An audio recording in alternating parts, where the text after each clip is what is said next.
tiszteletű püspök úr, alpolgármester Vilma tisztelet úr, terves emlékező. Mindenek előtt magyarázatot kívánom, onnan veszem a bátorságot, hogy egy építésztől szólja, hiszen irodalom és művelődési történész két építészettel közelebből nem foglalkozom. A Csete házaspárt az 1980-as évek elejétől ismertem, és nem sokkal később baráti közelségbe is kerültünk, de inkább annak okán, hogy nagyúri fiúnak ősnek tanára lehettem. Közel 40 kézzelírott levelet őrzött Csete Györgytől és Ildikótól az 1989-2013 közötti időszakból, amelyeknek egy része izgalmas rajzokat is tartalmaz. Többször vendégük is lehettem Budapesten, már leginkább a Debreceni Református Kollégiumban találkozhattunk, véletlen személyen vagy különböző kulturális rendezvényeken. A nagyhírű iskolának, amit a Debreceni Kollégiumnak Csete Györgyhöz hasonlóan magam is diákja voltam, éppen 2 évtizeddel később, mint ő, majd tanára is, történetének máig kutatója. A személyes érintettség okán szólalok meg tehát, hogy azt is jelenti, hogy nem tudok teljesen elfogulatlan maradni Csete Györggyel kapcsolatban, tisztelettel kérem arra, hogy újmat nézzék el ezt nekem. Előadásom címe a Szalmak az Artól a Tévuláskerti templomig, avagy Csete György és a protestantizmus. Amikor kerestem a megfelelő fogócót a mai előadáshoz, hogy nem építészként és elsősorban nem is csak szakmabelieknek, hogyan szólhatnék Csete Györgyről, az emberről, a Debreceni Kollégium öregdiákjából, a városnak állás építészről, a protestantizmus fogalmának alatt a fogócót, kiinduló pontot. Bevezetőül tehát tisztázni szeretnék, mit értek a protestantizmus fogalmán, majd arról kívánok szólni, hogy az milyen hatással volt Csete György gondolkodására, magatartására. Hogy épületeim vannak, egy nyomai mindennek, arról kellő szakmai hozzáértés hiány nem beszélek, csupán sejtéseimet fogalmazom meg. A protestantizmus szűkebb értelemben egyháztörténet kifogalmaz. Lelki tartalmak összessége, amelyeket a 16. század keresztény megújulása, a reformáció, annak elsősorban Luteri, evangélikus, ő maga evangélikusnak született, és kálvini református irányba hozott létre. Az akkor másfél évezredes keresztény hagyományból a személyes hit pontosságát Krisztusi kegyelem közvetlen megnyilvánulása hangsúlyozza. Ennek jegyében a Szentírást anyanyelven adja a hívek kezébe, az Isten tisztelet középpontjába az anyanyelvű igehirdetést és éneklést állítja, templomtérű lelkárulítja szorolóvat, képeket, szószéket, mint az igehirdetés helyét helyezve a középpontba, ahogy azt itt ebben az épületben is érzékelheti. A protestantizmus trágabb értelemben művelődéskörfények jelenség, és a fentiekből következően olyan korai kulturális paradigmaváltás, amelynek következtében Európa szerte megjelenik az anyanyelvű iskolázás, magán és közéletben biblius alapú szigorú erkölcsi normák is érvényesülnek. Felerősödik a hivatás és küldetéstudat, ami még a gazdaságra és a politikára is hat. Történelmi kényszerek szorításában élő népek, így a magyarság esetében is, a protestáns vallásszabadságért hívott harc nemzeti függetlenségi törekvésekkel kapcsolódik össze. Végül a protestantizmus legtágabb értelemben egy magatartásforma is. Ennek lényege a felismert igazság melletti töretlen és feltétlen kiállás, saját meggyőződés, küldetés és vállalás egy közösségi cél érdekében. Ilyen magatartásban a fogalom eredeti jelentése köszön vissza, hiszen a latin kifejezés mai köznyelvi jelentésével ellentétben nem tiltakozás, hanem épp ellenkezőleg valami melletti kiállást jelent. Ez a magatartás spirituális és művelődési tartalmaktól függetlenül is működhet, ahogy azt nyelvünkben makacs közösségi kiállásra utalva a nyakas kálvinista megnevezési jelzi. Fentiek csupán a fogalom tisztázás szolgálják, a protestantizmus rétegeinek lelki, szellemi, magatartási tartalmai ugyanis nem bánnak el élesen egymástól. Előfordulhat például, hogy valaki a protestáns műveltség megismerésével talál vissza annak hitveli gyökereihez. Az ilyen emberfelekezeti kérdésekben érthető módon megértő, könnyebben hajlik az ökumené megélésére. Csete Györgyöt én ilyen felekezeti elfogultságok mentes, ökumenikus gondolkodónak ismertem, aki tisztában volt a protestantizmus rétegzettségével, és annak elemei sok egyéb, köztük katolikus tényező mellett világképét is alakították. Utóbbit, a katolikus elemeket az is erősítette, hogy felesége Csete Ildikó hitű római katolikus volt. Munkáját itt a úrasztalán lát. A továbbiakban ennek a hatástörténetnek néhány általán felismert elemére kívánok rámutatni. Evangélikus család volt a miénk, olvassuk Fülöp Zsuzsanna interjú kötetében, amelyet vele készített. Különösebben nem voltunk vallásosak, átlagos magyar család módján éltünk, a hitünket is ez szerint gyakoroltuk. A származás és a gyermekkor a protestantizmus luteri ágához kötite át Csete Györgyöt.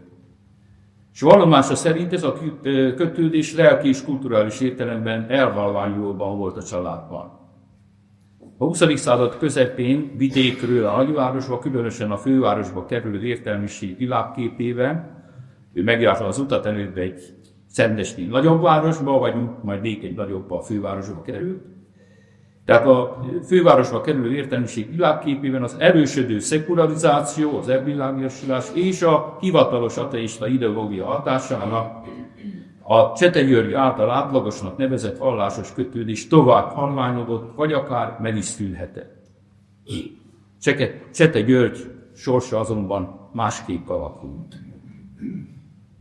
Hogy miért? 1952 vízválasztó volt az életemben, olvassunk tovább a vallomás kötetében. Akkor dolgoztam először kubikusok között, ahol édesapám is munkát kaphatott, mint jogi doktor, és korábban Szentesvárosánál számszaki ellenőr. A származása miatt az ország összes középiskolájának ajtaja bezárultak tehetséges ifjú elé. Folytatom az idézetet, szüleim kétségbe esetten szaladtak segítségét, végül Debrecenben a református kollégium adott menedéket. Gimnázium az országos gyermekmentés egyik gócpontja volt, amelyben a régi tanárok a fejükkel játszottak, hiszen maguk már megszenvedték a rend megváltozását. Mi ott különös ritka szolidaritásban éltünk.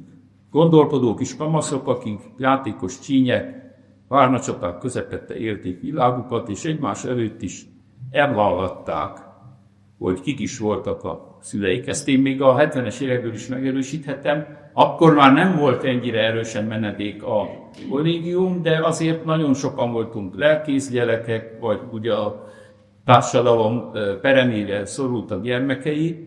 Nem nagyon beszéltünk az egymás származásáról, és hogy ki miért került oda.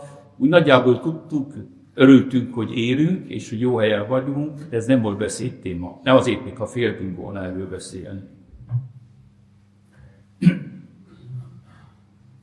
1952-től a rendszerváltásig valóban ez volt az ország egyetlen protestáns középiskolája, hiszen az evangélikusok összes intézményét államosították, Csete Györgynek nem volt más lehetőség, mint a Debrecenbe jövőre. Egyetlen pontban Debrecenbe sűrűsödött tehát a korábbi protestáns iskolák értékes szellemi öröksége. Hogy mindez milyen hatást gyakorolt az 1950-es években itt érettségizőkre, azt a 2011-ben menedék címen megjelent vallomáskötet tanúsítja, amelyben Csete Györgytől ezt olvassuk.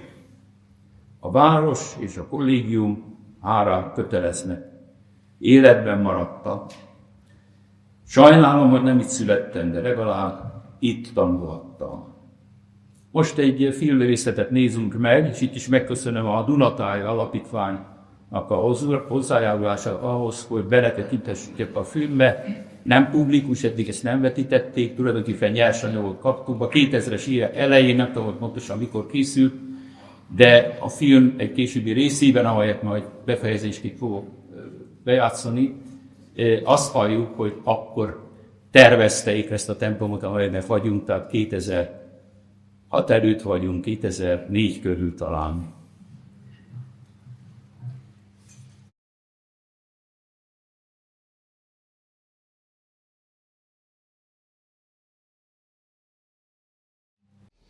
Teljesen mindegy, hogy valakinek olyan értelembe véve milyen időszakban játszódott le a gyermekkora, amikor bármilyen terror volt, lehetett vörös terror, barna terror, vagy olyan, amilyen.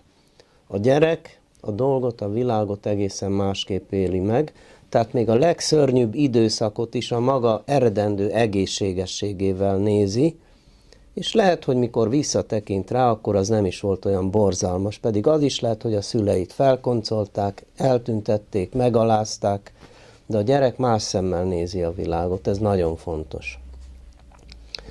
Na most tehát, amikor jó magam és velem együtt még százak, vagy nyugodtan mondhatnék ezreket is, bekerülnek Debrecenbe, egy vadidegen helyre, mert Debrecen csak vagy Debrecen és Debrecen környéke.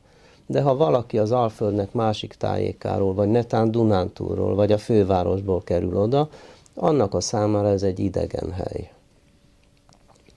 De rögtön, amikor ezt a szót mondom, hogy idegen, már akkor igyekszem meglágyítani, és rögtön szebbé tenni, még akkor is, ha csúnya. Hogy akkor fölúszik elém a nagy templomnak és a kollégiumnak a látványa, mind a kettő sárgás földfestékkel festett óriási méretű épület. A sárga szín, ez a naphoz hasonló, noha a napnak a színe az a fehér, de a sárgás naparany szín az rögtön ad valami emberi melegséget, kedvességet, még ennek a két tőlem esetleg annó idegen épületnek is, tehát rögtön barátságossággal fogad, még ma is. Noha Debrecen ellen már nagyon sokan tettek olyat, amit nem lett volna szabad. Most csak építészetre gondolok, de mondhatnék mást is.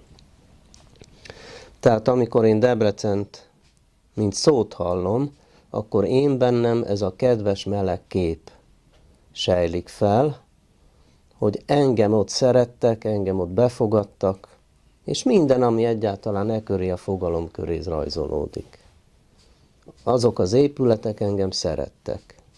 Most azokról nem is beszélve, akik abba voltak, akik ott tanítottak, vagy akik nekem az osztálytársaim voltak.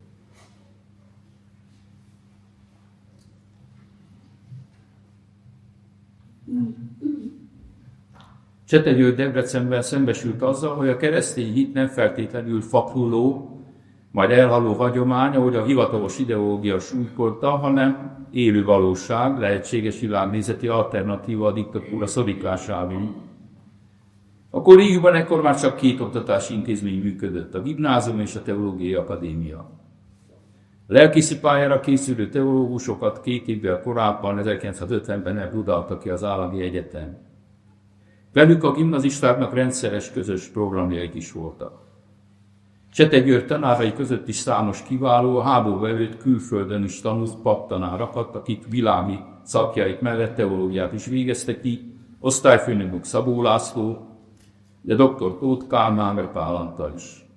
A debreceni Refiben, ahol a közjel máig nevezi a gimnáziumot, kommunista ifjúsági szervezet nem tevékenykedett, ehelyett minden diák kötelező vittanoktatásban részesült, származása révén Csete György választ adott az evangélikus és református hitoktatás között, és visszaemlékezéséből tudjuk, hogy szívesebben látogatta dr. Farkas Ignác református hittanórát. A fenti interjúban arra is utal, hogy milyen jelentős szerepe volt a református hitgyakorlatban a Zsoltár éneklésnek. Ez az élménye is debreceni gyökerű, hiszen itt ma is működik az ország legrégebbi, 1739-ben alapított 4 szólamú énekkar, a kollégiumi kámpus. Ünnepi alkalmakon ennek vezetésével énekelt a diákság, sztálinizmus éveiben is, himnuszt és a szózatot, amikor hivatalos rendezvényeken ezeknek már csak a dallamát játszották jó esetben. Évtizedekkel később büszke volt rá, hogy ős fia, debreceni diák tagja lehetett a Kőrösnak. Az éneklés azonban az ellenállás eszközévé is vált a diákság életében. A 4. A-osztálynak 2 indulója volt. Ez az indulók kora, ugye? Voltak politikai indulók, ők egyházi éneket választottak egyházi iskolába saját indulónak, a Felbarátin Drága Jézus zászlaja alatt, és az Ó Sion ébredj törzsbe küldetése, nem véletlenül énekeltük az áhítat elején a Elúpi, a rendezvény végén pedig majd az utóbbit fogjuk. Nem csodálkozhatunk, hogy az osztályidegen családok gyermekei öntudatlanul is azonosultak ezekkel a szövegekkel. Az előbb ugyanis a Ecclesia Militans, a harcoló egyház indulója, amely szerint Jézus a fővezérünk, akinek zászlaja alatt győzedelmeskedhetünk. Másik pedig arra biztat, hogy Krisztus népe, Sion, igyekezzék betölteni küldetését, ami nem más, mint a világosság, a hajnal terjesztés a sötétséggel, az éjszakával szemben. Csoda, hogy a korabeli államhatalom nem tiltotta ezeket az egyházi énekeket. A pikáns politikai áthallásokon túl a két szövegben protestáns teológia két lényeges eleme szólal meg. Az egyik szerint életünk zsinórmértéke Krisztus, a másik szerint a Krisztus követő embernek küldetése van társai körében. Az előbbi Csete György épületének fölfelé mutatott fénytengelyében köszön majd vissza, itt ezt jól látjuk a templomtérben, ahogy vagyunk, utóbbi leginkább rendszerváltás utáni aktív közéleti szerepvállalásában érhető tetten. Ennek a részleteiben nem kívánok belemenni, egyetlen példát hadd hozzak. Emlékszem, milyen nagy büszkeséggel számolok az egykor szintén kollégiumi diák Tisza István debreceni szobrának visszaállításából, amelynek kezdeményezésében neki is része volt. Öreg diákként a debreceni kollégium baráti körének is évtizedeken át élő lelkiismeretben maradt. Szószoros értelműben.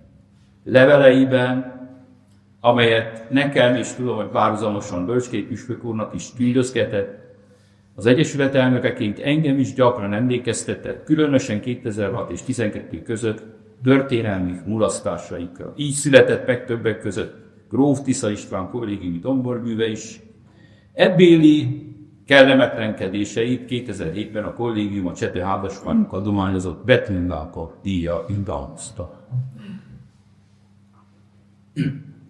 A debreceni diákság illetének meghatározó helyszín az oratórium, az imatere, ahol máig hetente 2 alkalommal tartanak istentiszteletet. Ez hazánk legpuritánabb szakrális tere. Abból is adódik ez, hogy az 1802-es tűzvész után Pécsi Mihály tervei nyomán ezt a termet auditorium maximumnak, nagy erőalóteremnek szánták. A belső kiképzés utolsó fázisában döntöttek úgy, hogy istentiszteleti hely is lesz. Így került nyugati falának tengelyébe, hogy a képen látjuk, az előadói pulpitust fölfelé megemelve, faragott szószék, az úrasztalának azonban már nem maradt hely. Délnyugati tájolású, batalmas fehér falfelületekkel bíró, mértani pontossággal szerkesztett tér minden misztikát nélkülöz, de mivel az orgonasipokon kívül minden fából készült, teremnek mégis emberi arca van, olyan arca, amit Csete György nagyon szerethetett, és tudom is, hogy szeretett.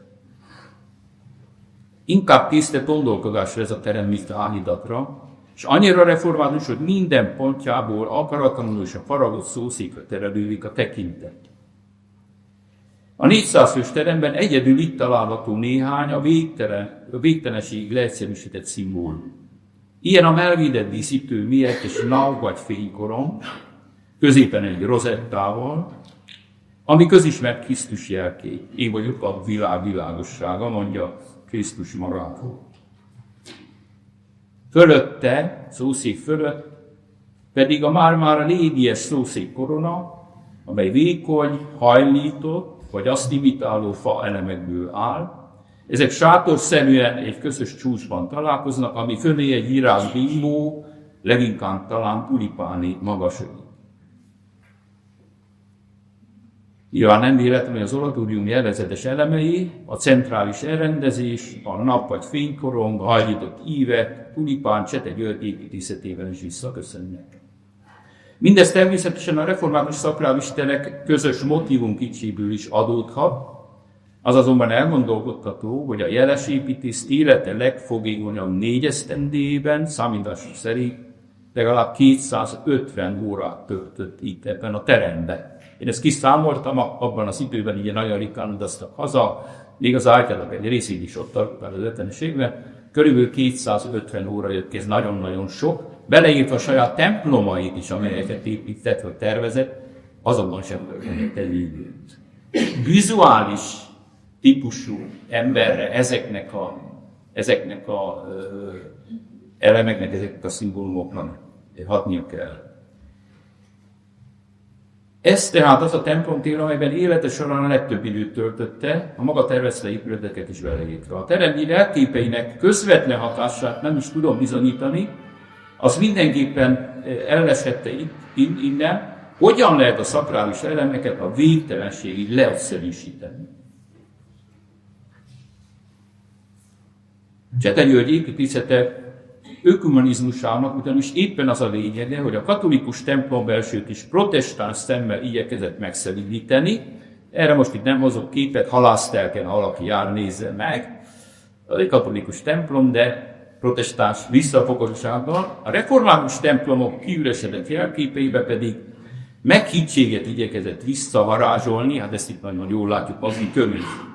A kereszténység két nagy, már a nyugati kereszténység két nagy irányát így próbálta egymáshoz simítani, ebben gyakran Csete Ildikó textiliái segítségére voltak, itt látjuk az urasztalán, ahogy azt ma a debreceni Tégláskerti templom szószéki urasztali díszítését látjuk. Mostanában figyeltem fel arra is, hogy templom belső terének szürkés alaptónusa mennyire emlékeztet az oratórium belső hangulatára, mintha azok a színek lennének így köpöttünk, lefinomítva.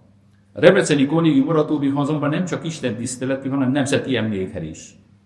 1849. január és májusa között ugyanis Kossuth Lajos kormányzó vezetésével a Magyar Országgyűlés itt talált menedéket, ők is itt találtak menedéket. Itt született a függetlenségi nyilatkozat. De hogy a történelem nem pusztán könyvekbe zárt tényező, hanem velünk élő sűrített jelen is, arra nem csak az oratóriumban csodálkozhatott rá Csete György diákkorában, ezt az épület egészre is sugalmazta számára.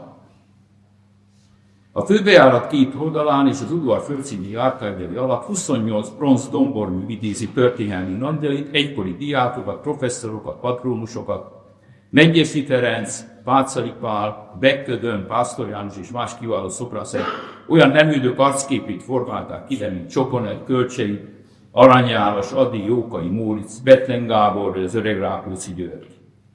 Ez a protestáns nemzeti panteon mély nyomokat hagyott Csete György lelkébe. Ez a nekem írott levelekből is kiderül. Aki még az érettségi pillanatában is tétovázott, hogy szobrász legyen-e vagy építész. Ez számomra nagyon fontos, hiszen a szobrász, a leendő szobrász, mert ekkor még tétovázik, hogy az legyen-e, egészen más láthatott bele ezekbe a leegyszerűsített oratóriumi szimbólumok, amit mi sajnos ott a egyszínű festés, a barna és a szürke, az szinte elfeni ezeket a máskülönben nagyon szép jelképeket. De én úgy gondolom és hiszem, hogy ezeknek ő tested és alapot adott magával, amikor 250 óra ott ül.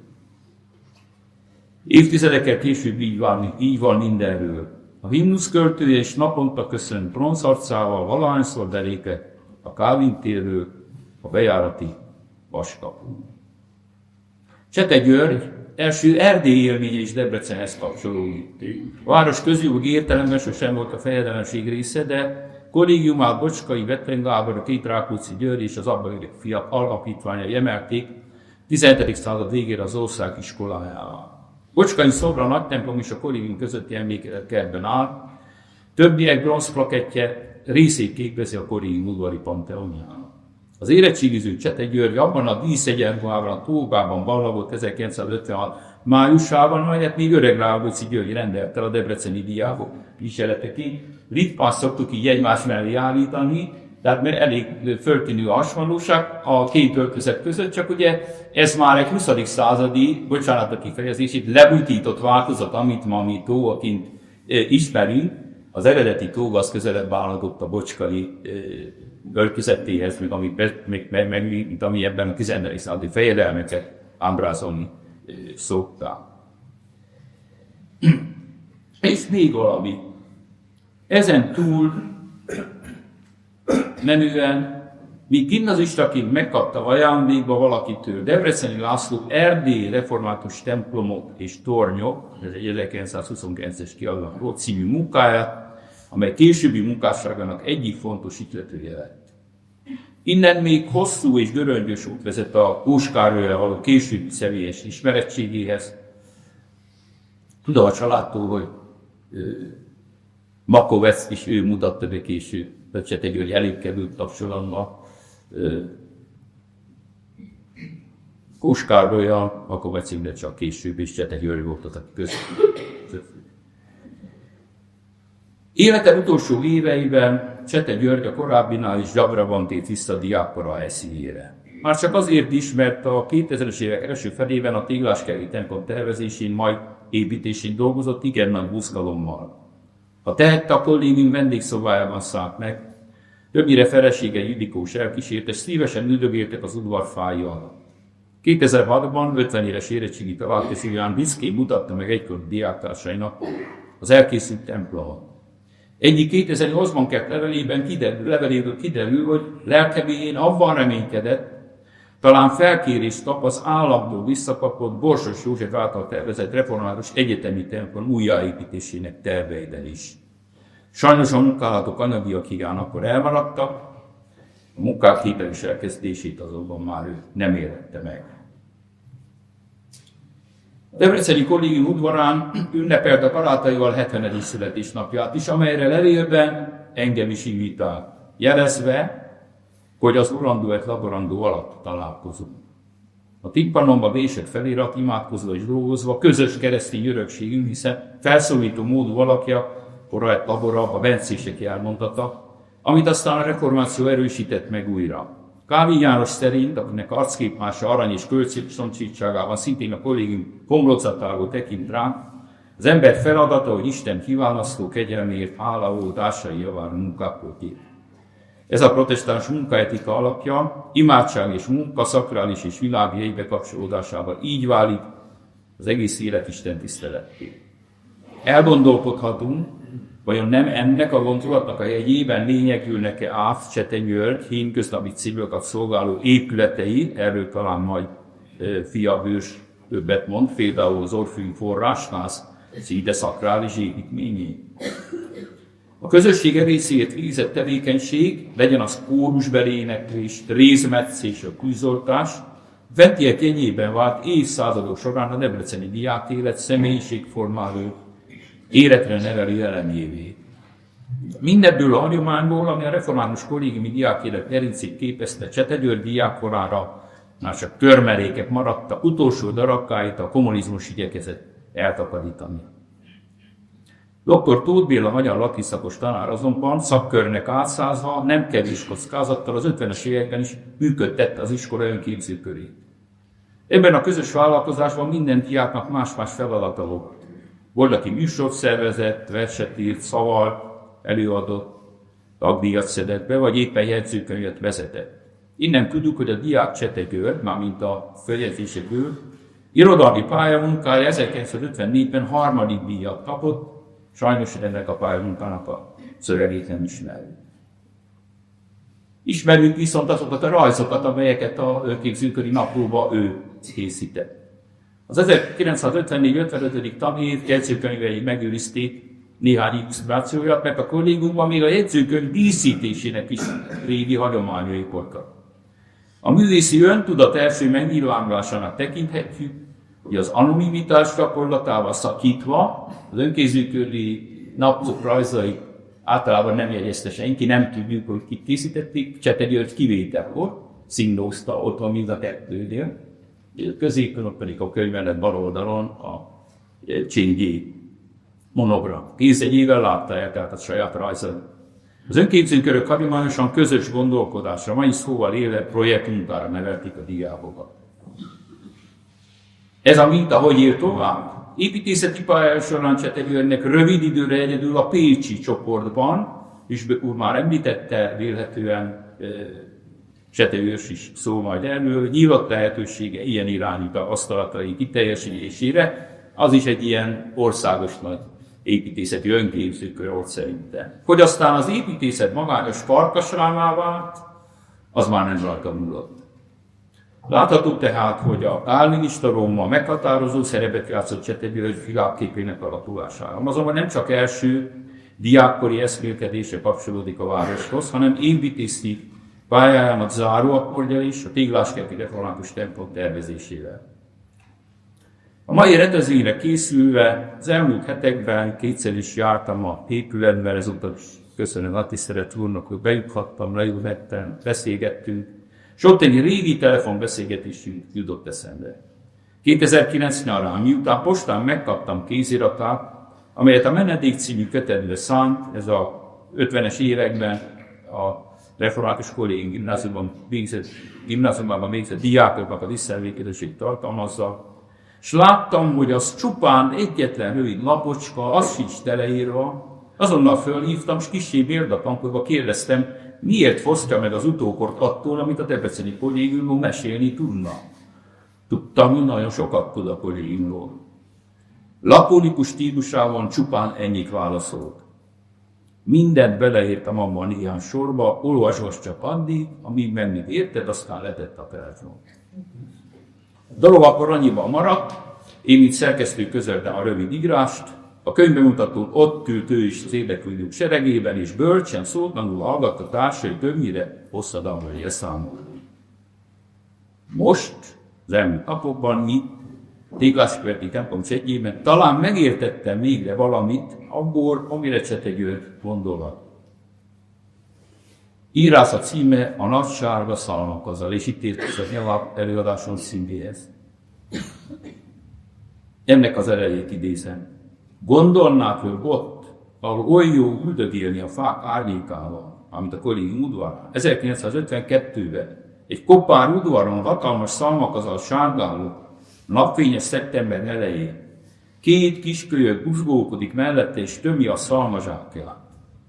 Hát a fiatalabbak kedvéért hadd mondjam, hogy akkor még úgy kezdődött a diák élet, az én időmben már nem, bár még otthon én is feküdtek szalmazsákon, de az 50-es évben úgy kezdődött, hogy mindenki a magas szalmazsákát megkötte.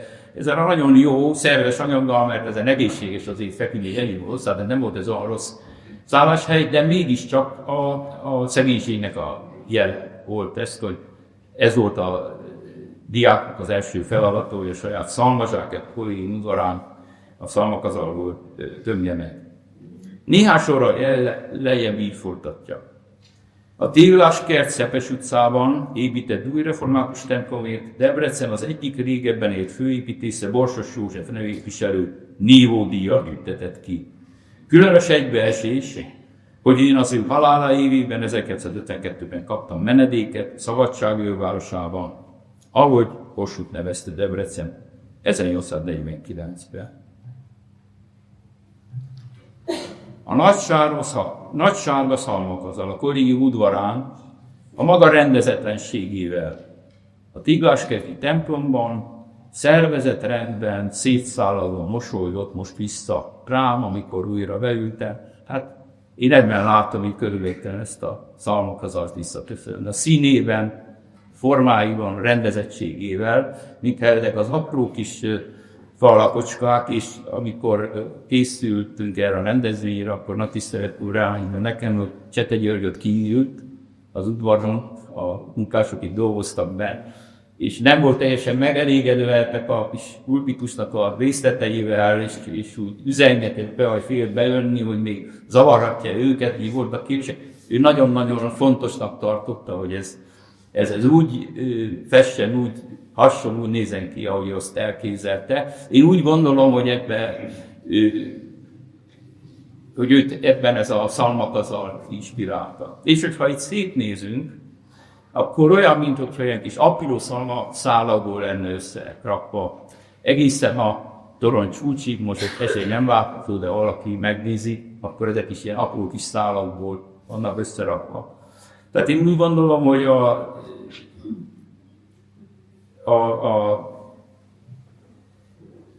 ebben a templom épületben rendeződik egybe a Csete György jóvoltából az a rendezetlen szalmakazal, amit először Debrecenben fogadta, mint látvány.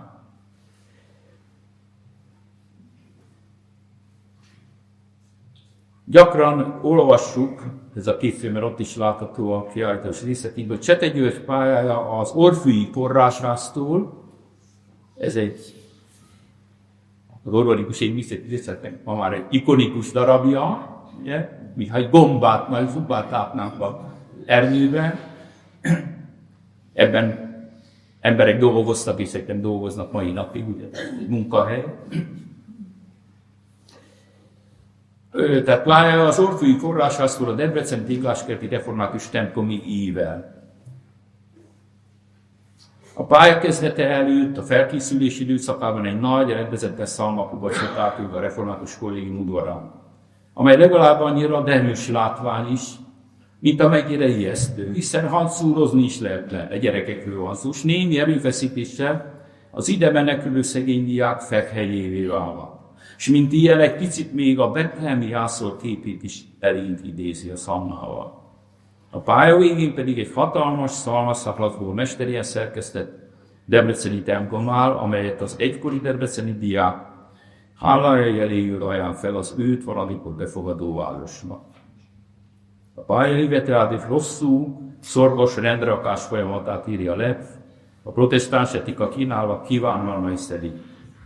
Egyetem mondatban összefoglalva, Csete György számára az építészet legalább annyira küldetés volt, mint szakmai tevékenység. És amiként Károly Gáspár elsőként fordította magyarra a teljes Bibliát, átmentve benne a Csete György által is került hajlékszanókat, ő úgy fordította magyarra, a magyar nyelvre az építészetnek a nyelvét. Ez az ő következetes, megalkudni nem tudó magatartásának, ha úgy tetszik, protestantizmusának a lényege. Köszönöm szépen a figyelmet, és a filmnek a legelejét láttuk, és most befejezését pedig a filmnek a utolsó kockái szólnak. Még egyszer, mert ez kötelességem is, megköszönjük a Dunatáj Alapítványnak, hogy hozzájárult ahhoz, ennek a filmnek, amelyet én még nem korlips itt milyen részletét teremtsük.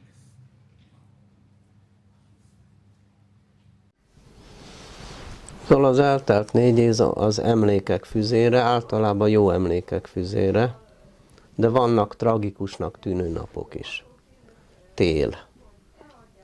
Tél, én nagyon szeretem a telet, de főként úgy, ha én bent vagyok, és nem kívül élvezem szépségeit. Egy téli nap jut az eszembe. Ugye Debrecenben a nagyállomás háta mögött, tehát nem a Piac utca felüli részen, hál' Istennek, van az orosz repülőtér. Hát ez egy elég fontos repülőtér volt. Most annak a közelébe tervezem az új templomomat, ami ott épül majd föl. És időnként, hát ez egy balesetveszélyes terület, a harci repülés. Hát egy-egy orosz pilóta lepottyant. És emlékszem az egyiknek, vagy egyik csoportnak a temetésére, mind ott szorongtunk a kollégium ablakába, mert ahogy ők hosszú köpenybe, hulló hóba léptek nektek halálos csöndbe egymás után, és 4-4 katona pedig vitte a vállán a koporsókat, és mentek a nagy erdő felé. Egyébként nem tudom, hol van az orosz temető. Ez egy ilyen drámai, de jellegzetesen orosz hangulatú esemény volt, és az is eszembe jut, hogy pár évvel ezelőtt szilveszterkor kitaláltam azt, hogy nevet kellene adni annak a hídnak, amelyiket még ma is Lágymányosi hídnak neveznek. És nem én egyedül, de mások is úgy gondolták, hogy ezt is valami tisztességes névvel kellene ellátni, és kitaláltuk, hogy Szent László híd legyen. Sokan azt mondják, hogy az csúnya az a híd, szerintem nem csúnya, nagyon is szép híd, és méltó ennek a királynak a nevéhez. Egy pontosan ugyanilyen téli vagy szilveszteri éjszakát éltem át, mint akkor az orosz temetésen. A hangulata is pontosan olyan volt. Én már fönn voltam a hídon, ott egy beszédet mondtam, stb.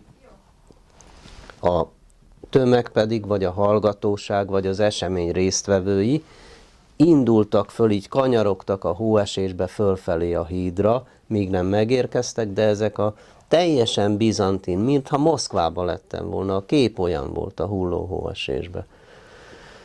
Tehát annyi minden történt. Aztán, még ezt elmondanám, ez a 4. A, ez az én szívemben, amelyikben jártam, ez egy legendás társaság. 31 nehányan vagyunk, biztos haltak meg közülünk, akik nem jönnek el, de nem tudunk konkrétan róla. De mi mindig ott vagyunk 5 évenként. Tehát olyan nincs, hogy valaki ilyen vagy olyan oknál fogva elmarad. Tehát van, aki Ausztráliából jön, van, aki Németországból, innen, onnan, amonnan, a szélrózsa minden irányából, és akkor ott vagyunk. És ahogy egy kollégiumi találkozó lezajlik, de az eseménnyel mindig összefügg a nagy erdőben levő temető, és ott nyugvó minden tanárunk sírjára egy koszorú vagy valamilyen világ. És mindegy, hogy ki volt az illető, de mindegyiket szerettük is, tehát nyilván vele jár a dologgal, hogy kimenjünk a temetőbe. Csak benne bízhatom,